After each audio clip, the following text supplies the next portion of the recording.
Muy buenos días, doctora Gabriela Terrazas.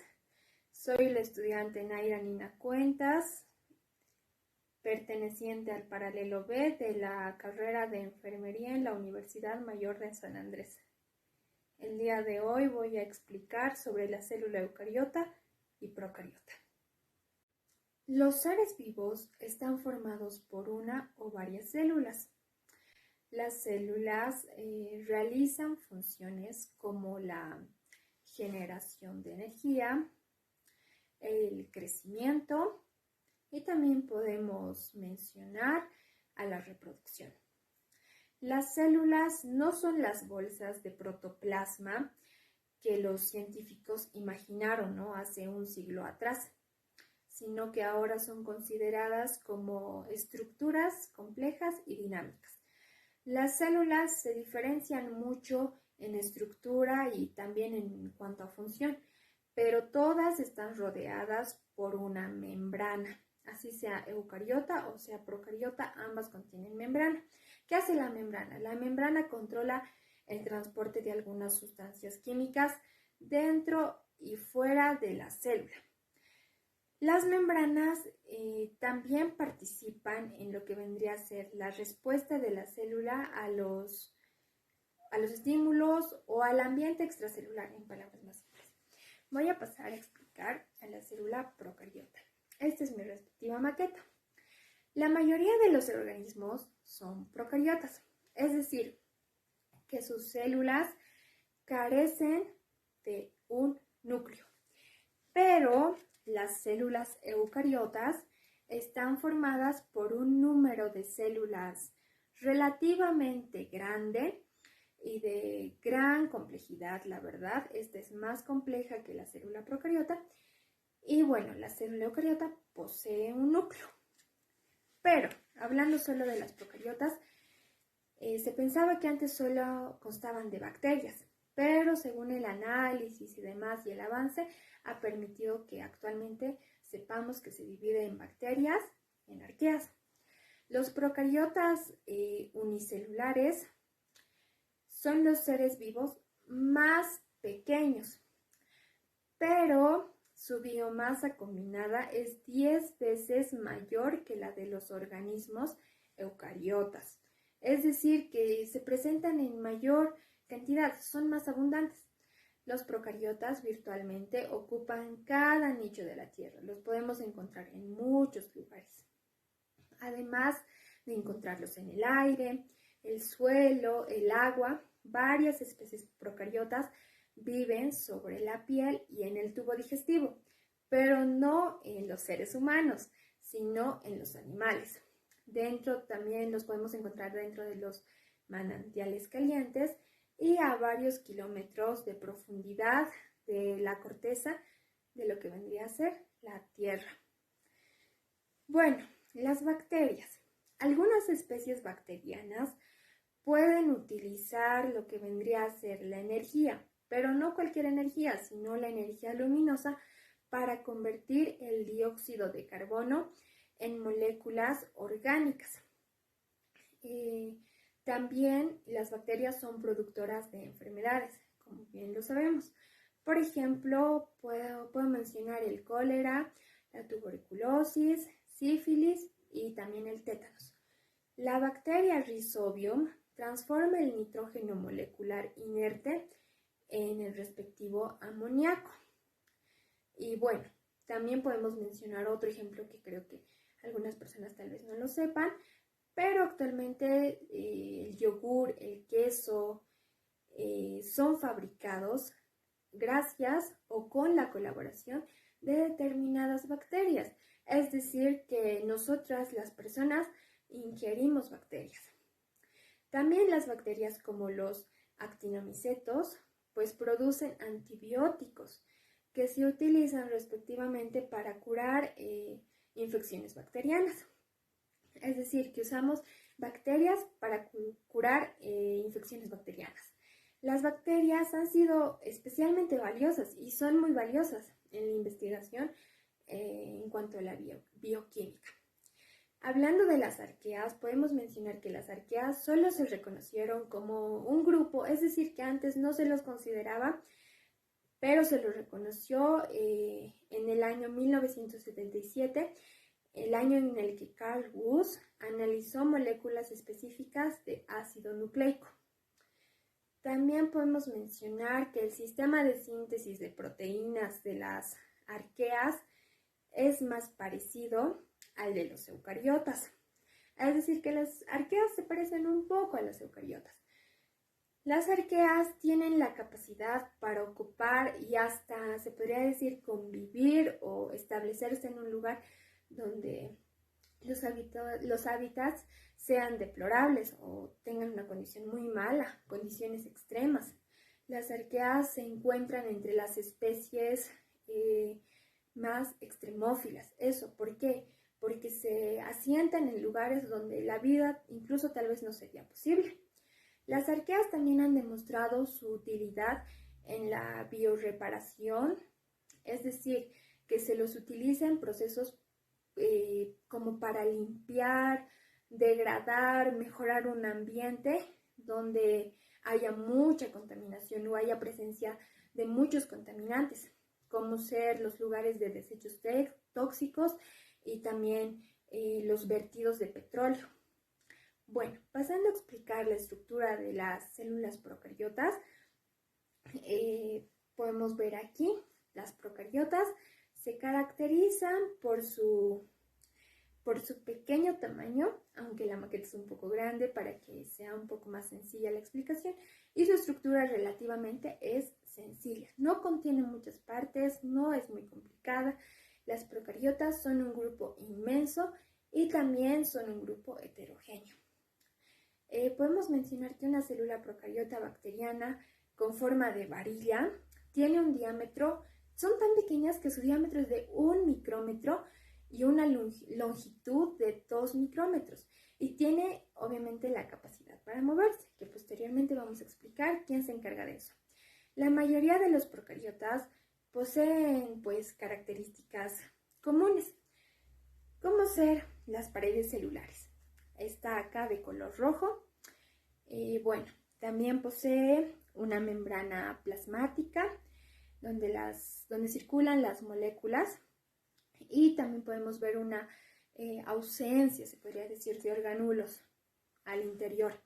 Pero bueno, la pared celular. ¿Qué es la pared celular?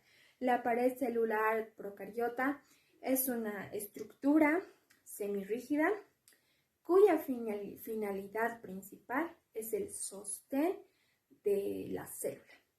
Mantiene la forma del organismo y también protege de los daños que pueda intentar ocasionarse, los daños mecánicos. Algunas bacterias segregan sustancias como ser polisacáridos, también proteínas, que son denominadas colectivamente como glucocáliz, que se acumulan en el exterior de la célula. El glucocáliz puede denominarse capa de limo o cápsula, es decir, que la parte amarilla es nuestra denominada cápsula. En realidad es un acúmulo de glucocáliz. También es considerado como material gelatinoso, que solamente está unido, básicamente.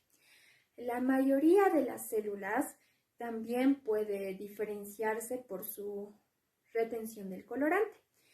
¿Pero qué tipo de colorante? El colorante violeta cristal, durante el procedimiento denominado tinción de Gram. Es aquí donde las células que pueden retener el colorante se denominan Gram positivas, y lo hacen debido a que sus paredes celulares de las mismas contienen una capa gruesa de péptidoglucano. Pero al contrario, las que no pueden retener son las células Gram negativas, y pasa esto porque poseen una capa muy fina de péptidoglucano. También podemos explicar que las paredes celulares de las arqueas son de composición bastante variable, y algunas arqueas pueden o contienen o no contienen paredes celulares. Aunque las paredes celulares de lo que vendría a ser las células arquea, procariotas, son también distintas de las células de las bacterias.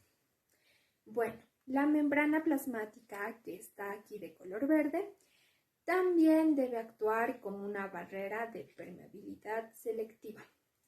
La membrana plasmática bacteriana posee proteínas receptoras que van a detectar lo que vendría a ser los nutrientes y también las toxinas de todo su entorno. También se encuentran aquí numerosas clases de proteínas, como que por aquí podría decirlo que participa en la captación de nutrientes, ¿no es cierto?, nuestra membrana, y también participa en la eliminación de los productos pues de desecho. Es como un cernidor más o menos. Bueno, la composición de las membranas de las células procariotas, las arqueas, es notablemente diferente, eso sí, de las bacterias y aún más con las células eucariotas. También podemos mencionar que las células hidrocarbonadas de las membranas de las arqueas vienen ligadas por un enlace éter o por enlaces éter. Bueno, el citoplasma es toda la parte interna que, bueno, a pesar de cierta ausencia de más estructuras o de orgánulos, pues tiene compartimentos funcionales. Aún así, en el citoplasma podemos encontrar diferentes partes, como ser la inclusión, el nucleoide, los ribosomas. El citoplasma tiene un aspecto uniforme, un tanto granuloso, excepto los cuerpos de inclusión, que son las partes amarillas, que son gránulos grandes que contienen, los órganos de inclusión contienen sustancias orgánicas o también pueden ser inorgánicas. Entre los cuerpos de inclusión se encuentran también los depósitos del glucógeno, las grasas o los polifosfatos. Lo más importante que podemos recalcar de aquí es que las células procariotas son pequeñas y estructuralmente son muy sencillas. También están rodeadas por una pared celular y una membrana, como ya habíamos indicado, la pared y la membrana. También carecen de un núcleo. Las células procariotas no tienen núcleo y también carecen de otros orgánulos como las vacuolas. Es imposible que contengan eso. También podemos mencionar que los ribosomas y demás van a depender mucho de la acción que haga esta célula. La cantidad que exista de ribosomas depende demasiado de eso. Bueno, los fili o también filus son estructuras que permiten a las células unirse a las fuentes alimenticias y también a los tejidos de donde se quieren, se podría decir, incrustar o habituar. Los filis sexuales los utilizan las bacterias para transferir información. Y si nos habla de sexual, ¿qué tipo de información transferiría? Pues información genética.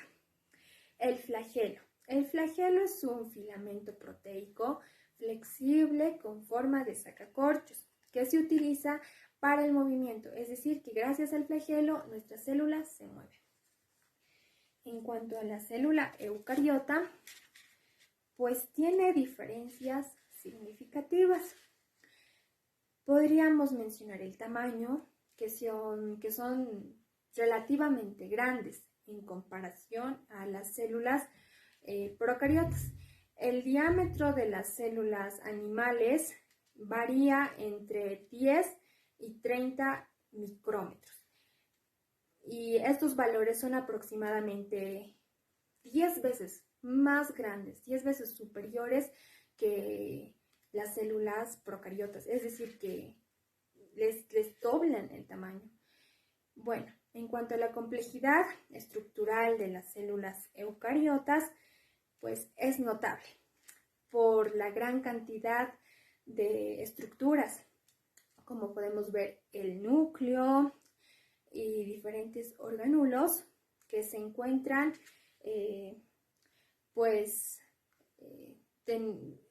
sobrepuestas en lo que vendría a ser la base.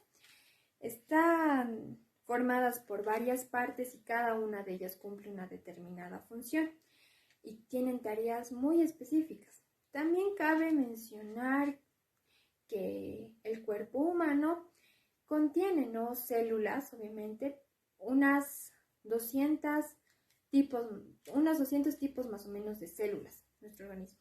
No solo 200 células, sino 200 tipos. Es tan asombrante ver la cantidad y la función y cómo estas están recubiertas por membranas que tienen funciones tan claras como separarlas del entorno. Es muy importante. Bueno, en cuanto a las características, para pasar a explicar un poco más específico, las más llamativas en las células eucariotas vendría a ser su estructura y las diferentes partes que contienen la parte interna, y que la verdad es muy compleja debido a que las eucariotas llevan a cabo funciones metabólicas en diversos orgánulos, los cuales están señalados aquí, rodeados por una membrana que vendría a ser la membrana plasmática. Y bueno, la mayoría de los eucariotas se podría decir que son organismos multicelulares, que están formadas por numerosas clases de células especializadas en diferentes funciones. La membrana plasmática, que es la parte que recubre, pues como todas las membranas, podría decir las membranas celulares, está formada por una bicapa lipídica.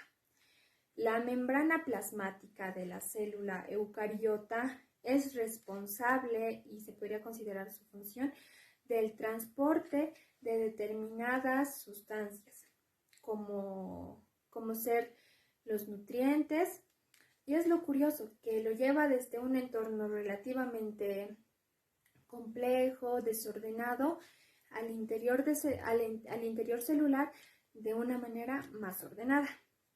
Como todas las membranas plasmáticas, la misma proporciona a la célula la forma y parte de la resistencia mecánica y la protección de la misma. Así funciona también como una barrera de permeabilidad de lo que vendría a ser todo el interior de la célula. Bueno, el núcleo. El núcleo es un orgánulo rodeado por una membrana doble y esa es la considerada la envoltura nuclear.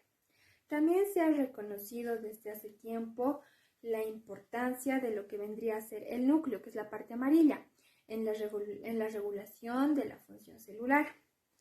En primer lugar, contiene lo que vendría a ser la información hereditaria de la célula. En segundo lugar, el núcleo pues ejerce una influencia profunda sobre todas las actividades metabólicas que vaya a realizar la célula. Cuando se tiñen los núcleos, es decir, la parte interna, cuando se tiñen los núcleos con determinados colorantes, se hacen visibles una o varias estructuras específicas, esféricas, que se denominan nucleolos, es la parte verde. El nucleolo es el lugar de la síntesis de RNA ribosómico. Su contenido elevado de ácido ribonucleico le hace teñirse de forma diferente. Es por eso que el núcleo del nucleolo son de color diferente. Después podemos explicar el retículo endoplasmático. En su abreviación es RE, que es un sistema de túbulos, vesículas y grandes sacos planos membranosos. Esta es nuestro retículo endoplasmático que está alrededor del núcleo. Existen dos formas de retículo endoplasmático. El rugoso, que es el que participa principalmente en la síntesis de lo que vendría a ser las proteínas, de las membranas y las proteínas que van a exportar la célula.